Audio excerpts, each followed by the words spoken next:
Welcome, everyone. This is Our Travel Experiences. I'm your host, Kyle Rasmussen.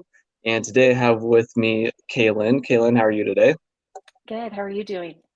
Doing all right. Excited to learn some tips and tricks for traveling with the toddler and some uh, tips on how to use points and miles to get some deals on travel, which I know you're an expert in both of those. So it should be fun.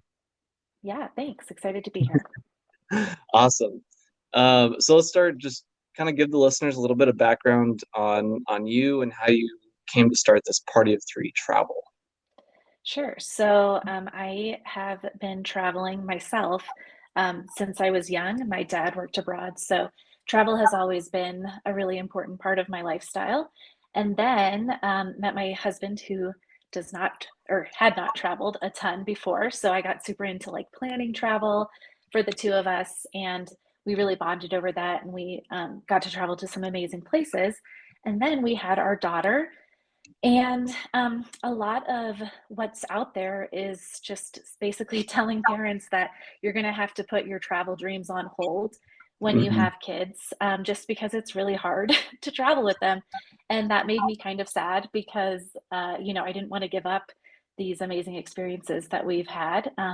So we've just done a lot of travel with our daughter, and I wanted to share that on our Instagram account, just to help other parents realize that it's not over. You can keep Yeah, traveling.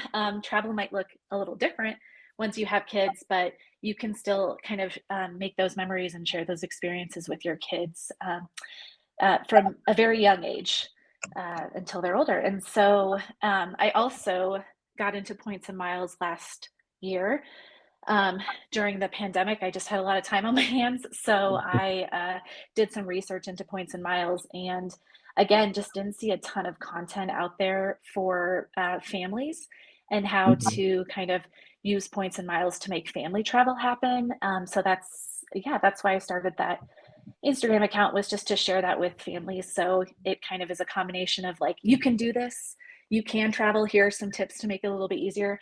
And then also, if you're interested in points and miles, here's how we make that work for our family. yeah, that's awesome. I love it. I think you bring up a really good point.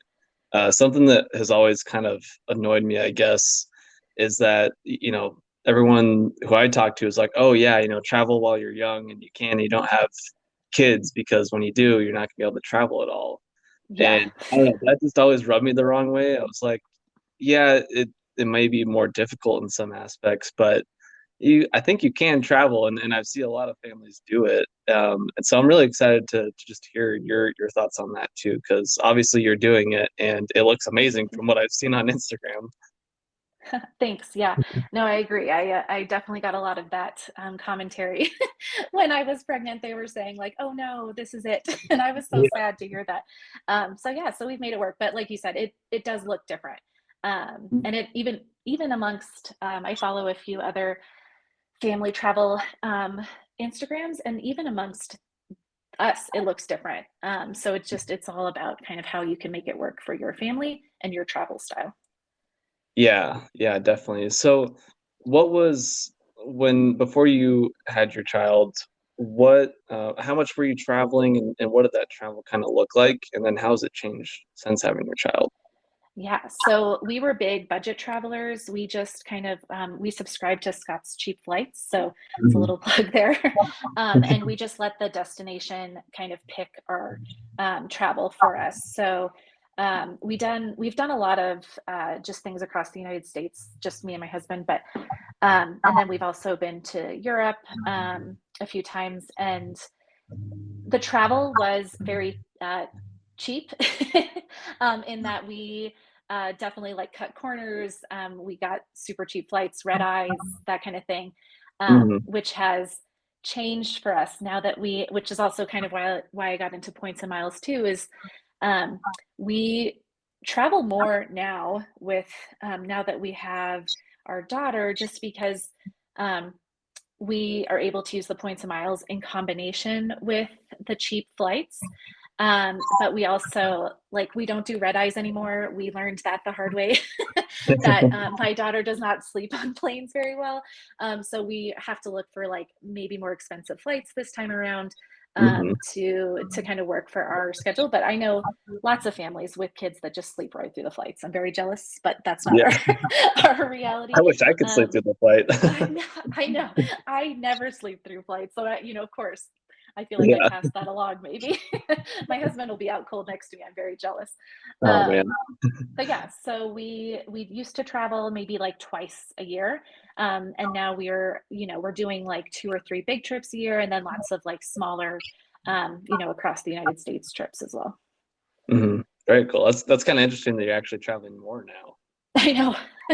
I think it's the allure of like just wanting to share the world with our family. Like I think that's Mhm. been a huge motivator to me is just seeing new places through her eyes has been made me want to keep traveling more and more and more, which has been super cool. Yeah, yeah. Now, how old is your daughter? So she is 4. Okay. So she just turned 4. Okay. So kind of at that age where she's probably understanding things and able to have a little bit of control over herself, but still you're still taking care of her, still making sure she's getting where she needs to go. Yes, exactly. Yeah, it's been interesting to see the development from when she was an infant when we first started traveling to now as like a preschooler, I guess. And she definitely like she packs for herself for the most part. I definitely have the final say on what comes. Yeah. But she's a travel pro now. She knows basically exactly what to expect at airports and on planes and everything. We That makes me think of we balance how to plan our trips with kind of providing her some choice in addition Mhm. to us as the parents having some choice. And so that kind of invests her in the trips too, which has been kind of fun to see. Yeah, I'm curious. I know you had a few different posts about your Disney Wish cruise. I'm guessing she Yes. had some say in that one. Yes, that was 100% for her. We yes, so we just got back. Well, I guess not just got back, but we did the Disney Wish Maritime cruise over Thanksgiving, and that was. I mean, secretly, I'm also a Disney fan. In fact, I'm taking a solo trip to Disneyland in a few weeks just because I Oh, love nice. Disney too. But yeah, so that was maybe a combo for her and I. But yeah, that was a great trip to take with young kids. I would say even like upper elementary aged kids too, because it's so kid friendly. Like there's no Mhm. nothing has not been thought of, I guess, to like make it easy for families. The rooms are super friendly. They have a big blackout curtain between the adult bed and the kid bed. So when your kid falls asleep early, you can still watch TV and read and all that fun Oh, stuff. nice. There's, yes, just like those little touches. There's kids clubs.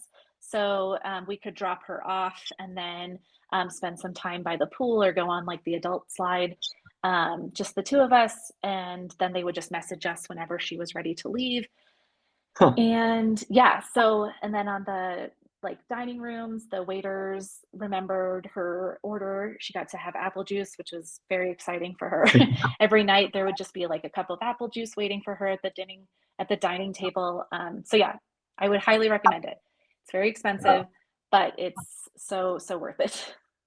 Yeah, yeah. What were some of the highlights from that trip? Sure. Meeting the characters. So when you're at Disney World, and I assume Disneyland, I'll find out in a couple weeks. They you have to wait in line forever to meet characters, and it's kind of a hit or miss whether they're going to be there. But on the cruise, they're just out walking about all day long, and you just get to go up to them and meet them and talk to them, which was a huge highlight for my kid who loves meeting characters. I know not every kid is a big fan, but and then Yeah. the other highlight is Disney's private islands that you visit in the Bahamas if you're taking a Bahamas or Caribbean cruise. It's called Castaway Cay, and it is so stunning. But they also have a kids club on the island. So Oh, we wow. dropped it's just like they build sandcastles all day in this sand pit. It's great. So we dropped her off there, and then we had, just a few hours to like swim and snorkel and stuff. So it was gorgeous, and the food is great. which is also helpful. Yeah, yeah, no, it looked amazing from what I saw on Instagram. It looks like a ton of fun, and I could see like, specifically with younger kids, that's got to be a dream trip for them. For sure. We're actually trying to plan another one next year. We'll see. Um, it's one of those things when you travel with kids, there's so many decisions that you need to make, which for Mhm. a planner like myself can be fun, part of the fun. But it's just when you go on a cruise, I would assume this is the way with other cruises as well, but at least for a Disney cruise, there's just, you don't have to plan anything. Your meals are planned for you, the pool time is planned for you. Everything is just there. Yeah, And so it's really a vacation for adults too, which normally when you're traveling with kids, it's not as much of a vacation for the adults as much as the yeah, kids. So, yeah. so that's a nice way to do it. And we made it cheaper because we used points and miles for the flights there and back. So we flew from Denver to Orlando, and then we stayed in a hotel the night before the cruise, all on points. So it's just a way to make it a little bit less of a dent to your pocketbook. Yeah, yeah, definitely. Yeah, I'm sure with the cruise and all of that, that can't be a cheap trip. So I'm curious with the points and miles, how did you start getting into that, and what kind of tips and tricks do you have for people? Sure. So I actually kind of fell into it. I was just doing some research on, I was starting a new position where I was going to be using a credit card to do some business purchases. And I was trying to just figure out like how to make the most of that, and fell into points and miles. The first like course or group that I ran into was 10x travel, and they're great because they have like a Facebook group as well that's super supportive, and you can ask all kinds of questions, and they'll really get like into the nitty gritty of it. And so yeah, so it's been about, oh my gosh, it hasn't even, has it been, it's been a little bit over a year since I first started, um, like really ramping up my points and miles earnings. And I guess the biggest tip and trick I have is to start with a flexible currency for points, which Mhm. basically means like either Chase or Capital One or Amex. Those cards are going to earn you points that you can transfer to other specific airlines or specific hotels. They call them transfer partners. Okay. Um, and I know you've had other points people on the podcast, but that's Mhm. like that's where everyone starts. I started with the Chase Sapphire Preferred card for that reason, because I can transfer those points to Hyatt for hotels, for example. Denver is a United hub, so I transferred to there. Um, and once you apply, obviously you get you have to make sure you hit your sign up bonus. So you have to make sure you spend the amount Mhm. required to get those points.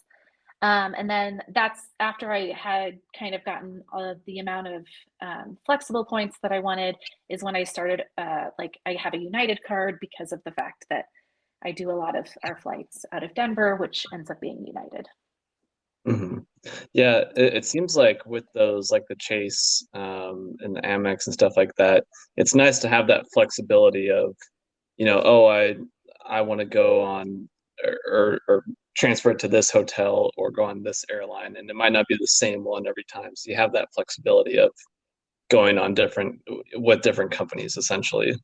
Exactly. Yeah, because when we went to the Big Island a few years ago, and then we went to Maui last year, and both of those it ended up being a great deal to fly out on United and then fly back on Southwest. So Mhm. we were able to transfer points to both of those airlines, which was super helpful to get us there and back. Yeah, yeah, that's really nice. Um, I guess with the points and miles, is there any like research you have to do in terms of like I guess how am I trying to say this?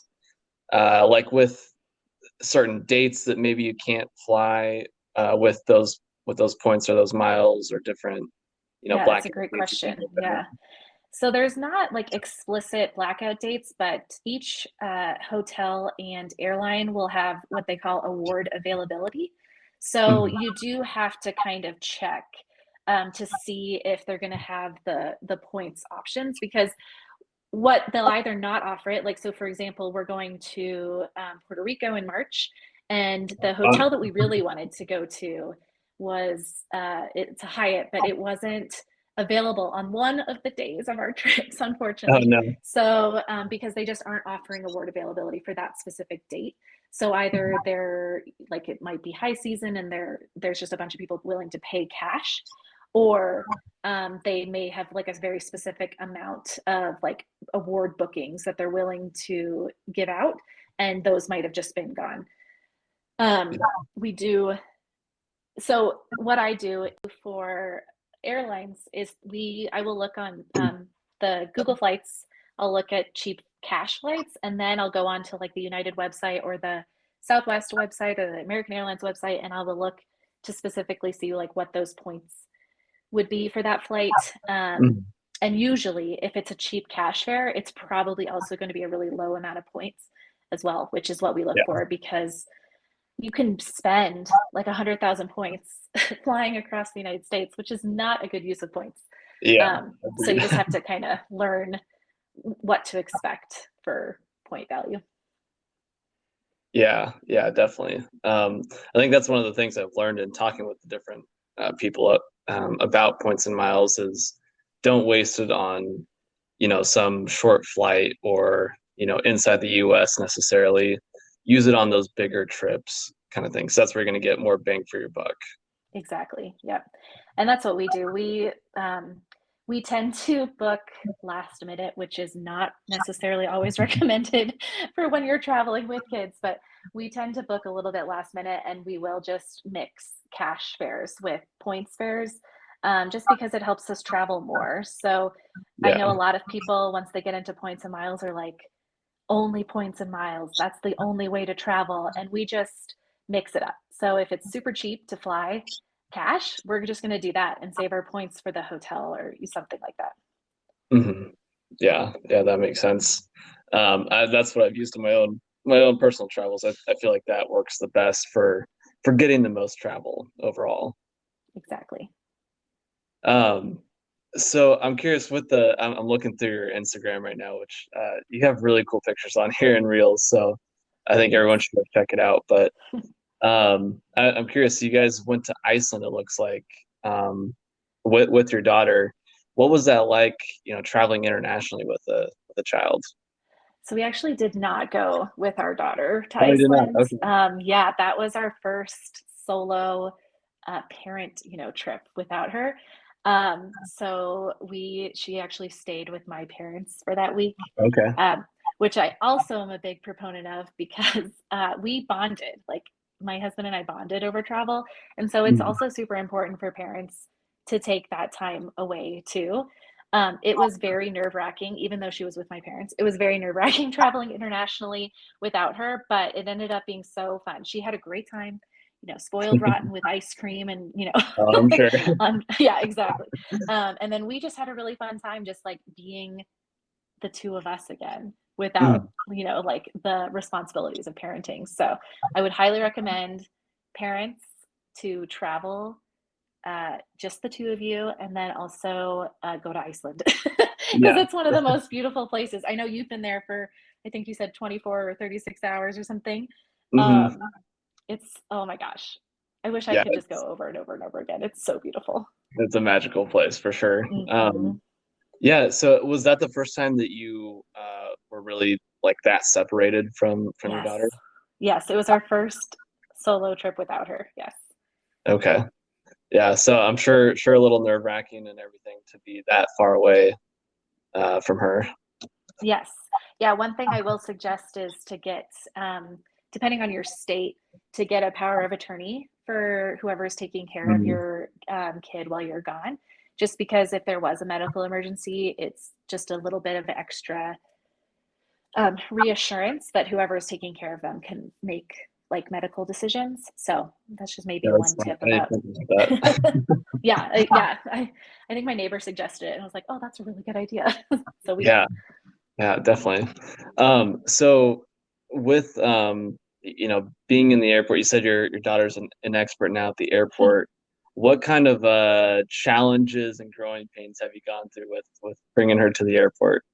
Sure. So I mentioned this earlier, but we learned that red eye flights do not work for us Yeah. because she doesn't sleep and I don't sleep. And then we just arrive at our destination very cranky. Hmm. And so we've just learned not to do that.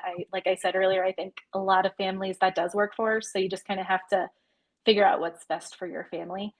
Um, Originally, we did when we first started, sleeping in hotels was really hard, just because of she could see us and it was super exciting for her to kind of see us and she wouldn't sleep. So we just for when she was little, or I guess she's still little, but when she was littler, we ended up going to many Airbnbs for that reason. Okay. Now she's like, a hotel is no problem. So again, it's just those like growing pains of learning what works for you and your specific family situation, Mhm. and schedule changes. So that is always really hard. It's hard for everyone. I feel like, I mean, we all saw what happened with Southwest this past month. Yeah. It's awful when a flight gets canceled or delayed or whatever, but it's definitely a little bit harder when you have kids. So my recommendation for that is just over prepare. So if you think you're only going to be traveling for, 6 hours or whatever, make sure you pack enough food, enough bottles, enough diapers, for twice that amount of time, because if a flight gets delayed and you run out of diapers, like that's a really tough Yeah. situation. Not a good Um, situation. yeah, yeah, it's hard on everybody around you too. So I think just over preparing, and like I said, it just gets easier every time. We're out of diapers now, so we don't have to pack those anymore. But when we were in, we just always packed twice as many as we thought we would need. Hmm. Yeah, I like that. I think it's always good to be over prepared. Hmm.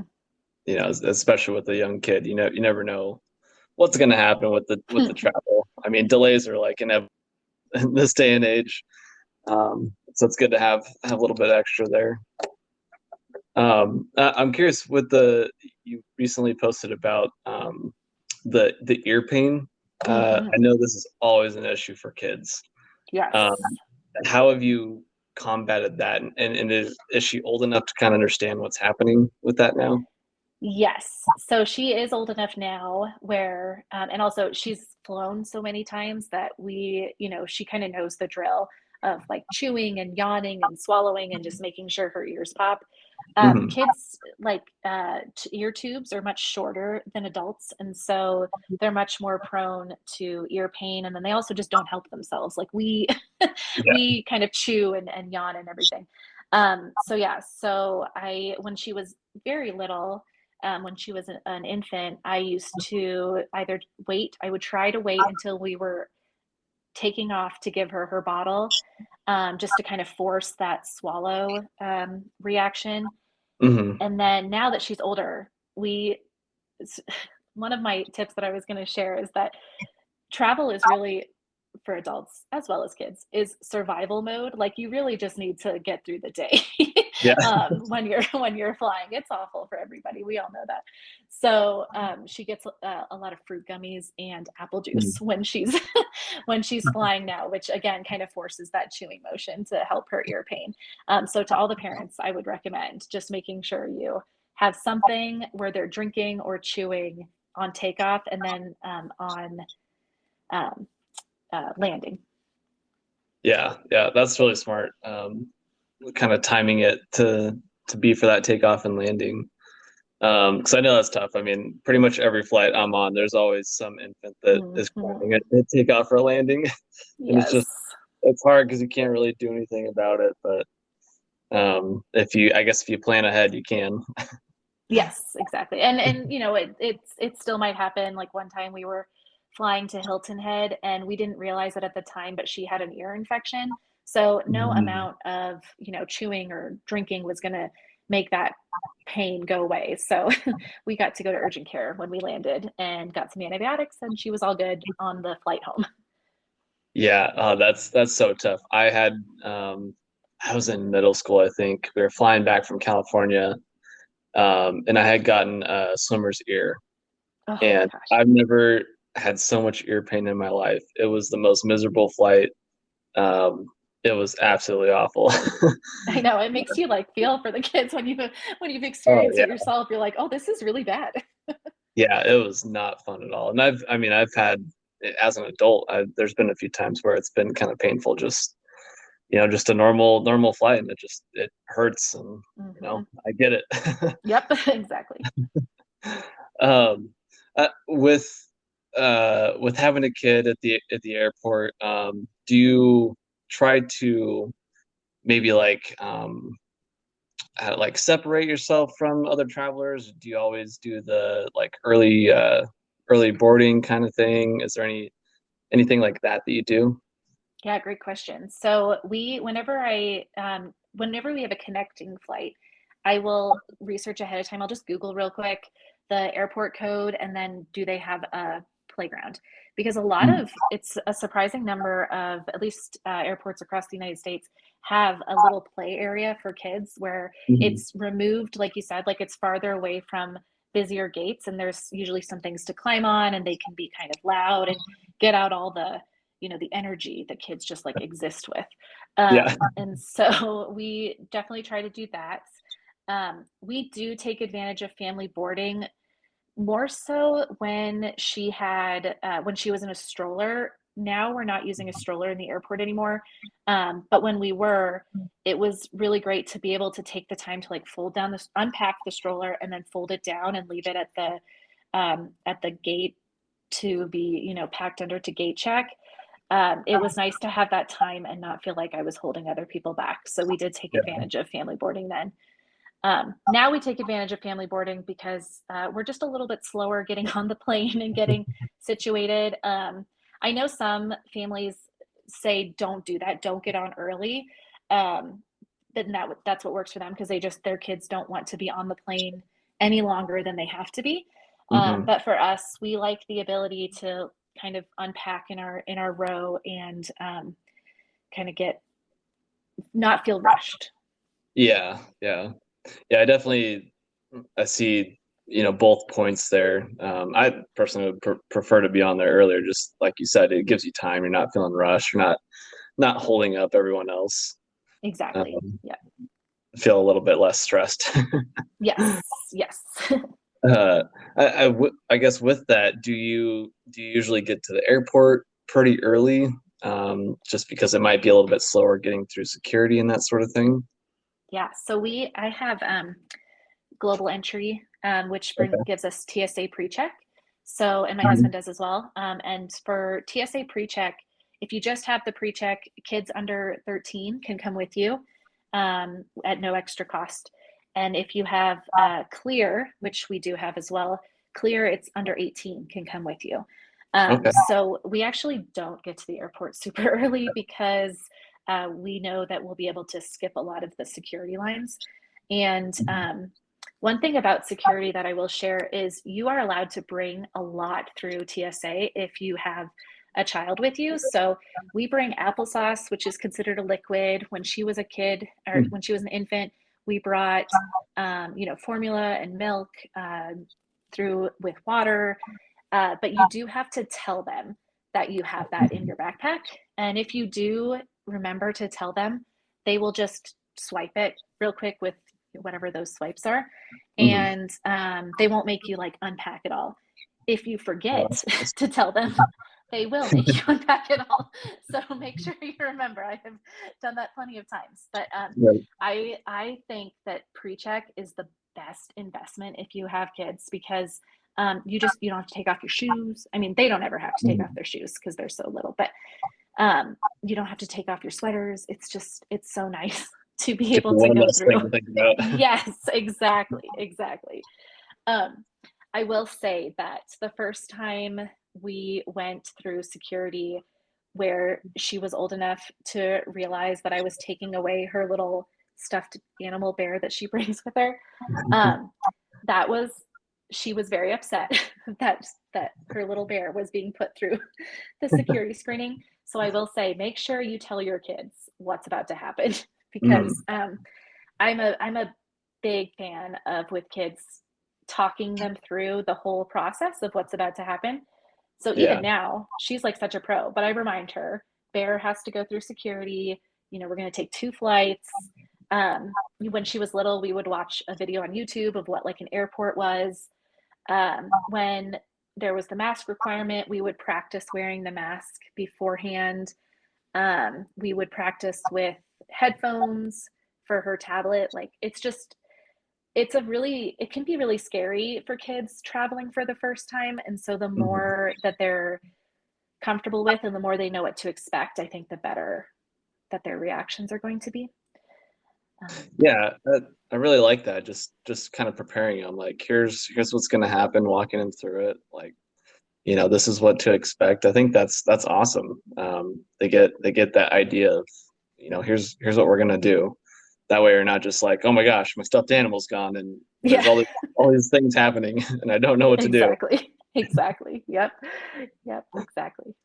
Uh, Sorry, one more tip that I'll share about yeah, TSA, if that's okay. yeah. So if you have a stroller that folds down and can fit through the X-ray machine, that's the best option because Okay. that's it. It just goes through X-ray. If you have a double stroller, I've seen, or like a wagon, I've seen really getting really popular, and it's too big to fold in and go through the X-ray machine, they will have to take it separately and search it and swipe it. So that would add Mhm. time. So if you're planning on traveling with a larger stroller, give yourself that time. Okay. Yeah, that's good. Good tip there. Um, yeah, I'm a big proponent of just traveling as light as you can and Mm-hmm. keeping it as small as you can so you can keep it all with you there and you don't have to worry about all the extra steps. Exactly. Especially as we saw with Southwest recently, Oh, I that can be a know. real issue. I know all those bags. Yeah, I saw one guy. There's a video of a guy who finally, after like a week, got his bag, and he was so excited, and everyone cheered for him. Oh gosh, that is so. Oh, it makes me so sad. Yeah. We're big on team carry on. We were Mhm. before we did when it was just my husband and I. We did 2 weeks in Europe once with just a little 15-inch carry on each. So big fans of that. But when you have kids, obviously there's like so much more stuff you have to bring, like diapers and all that.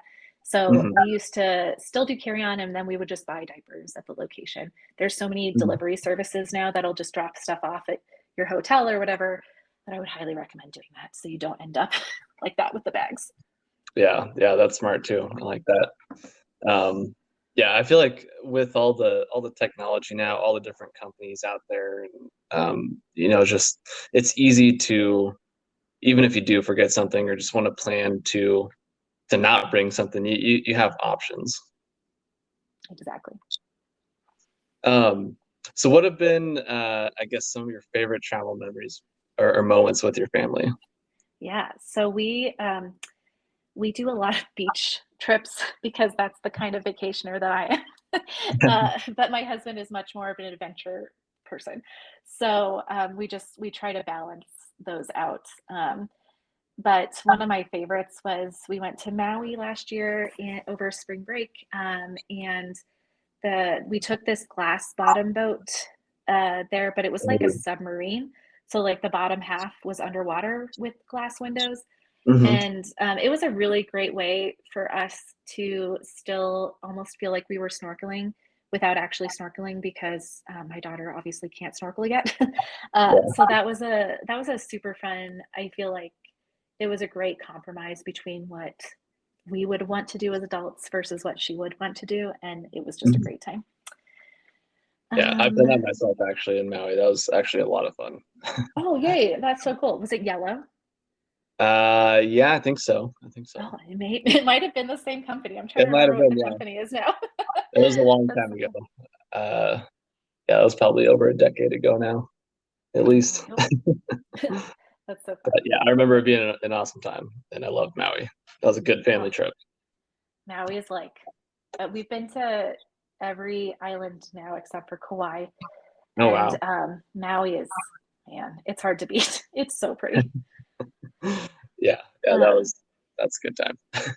yeah.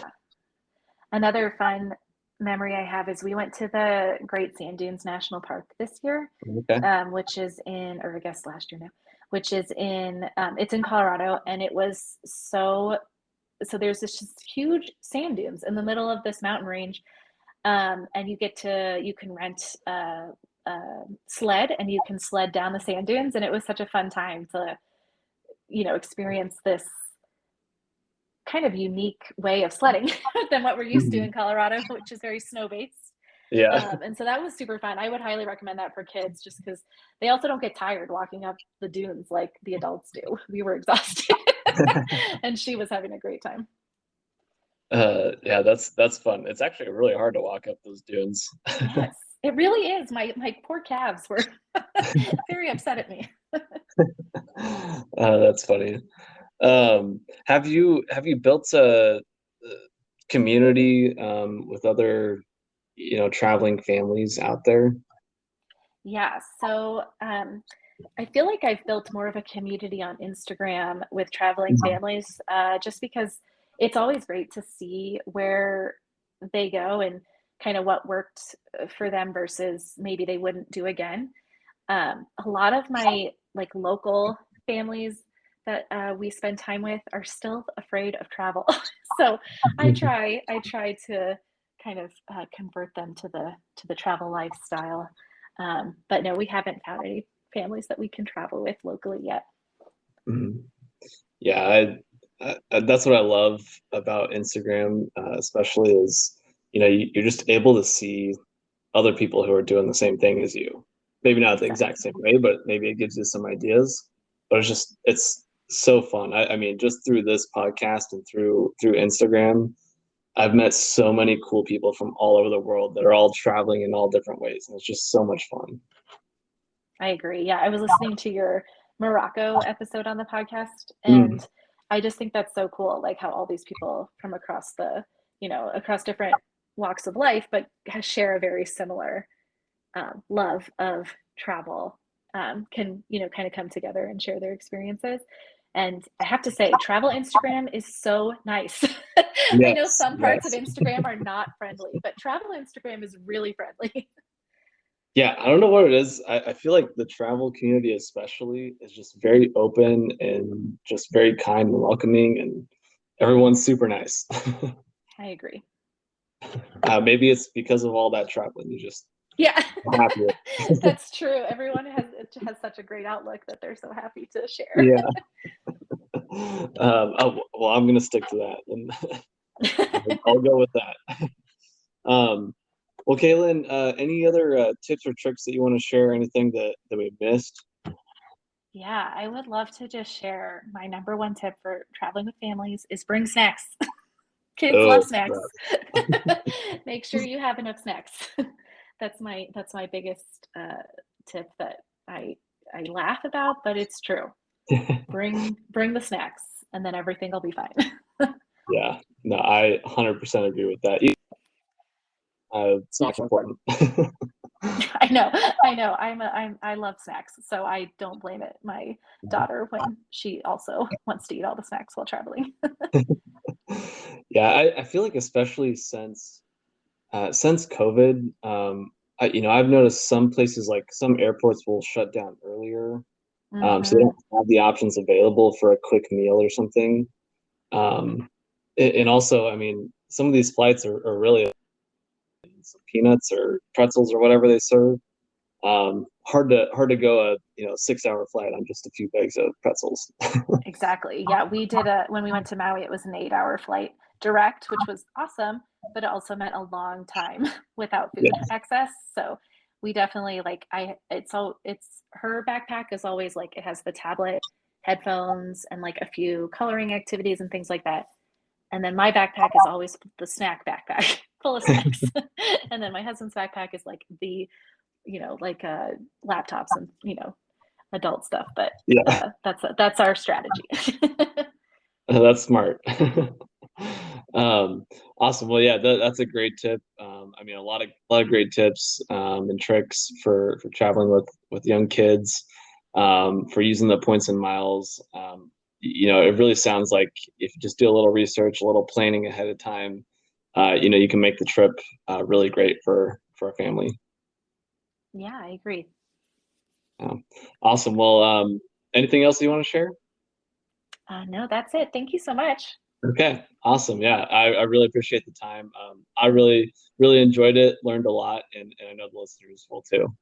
Hey, thanks. And also thanks for showing such different perspectives on your podcast. I think that's super fun.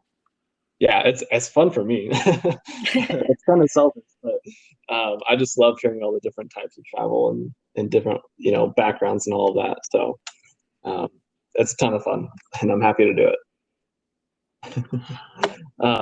Well, awesome, Kaylin. Thanks again for your time, and look forward to seeing you somewhere around the world soon.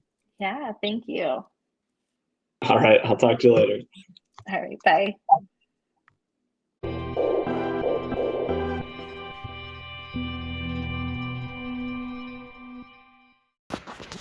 Hey everybody, Kyle here.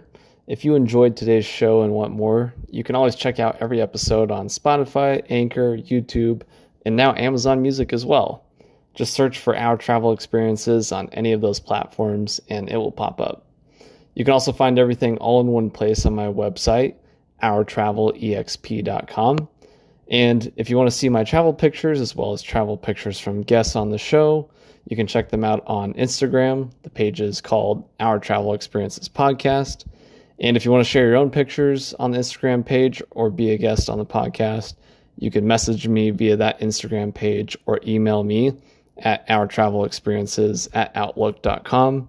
I would love to see your pictures and hear about your travel experiences, so please send them my way. And if that isn't enough for you, make sure to check out my weekly YouTube show, From Around the World Fridays. Every Friday, I'm taking 5 to 10 minutes to answer questions from listeners, share some souvenirs that I bought over the years, share my postcards over the years that I've accumulated, or share videos and pictures from one particular city or country that I visited, and so much more. So check it out, guys. You won't be disappointed. And make sure you go subscribe to that as well. Thanks again for listening, and I'll see you somewhere around the world soon.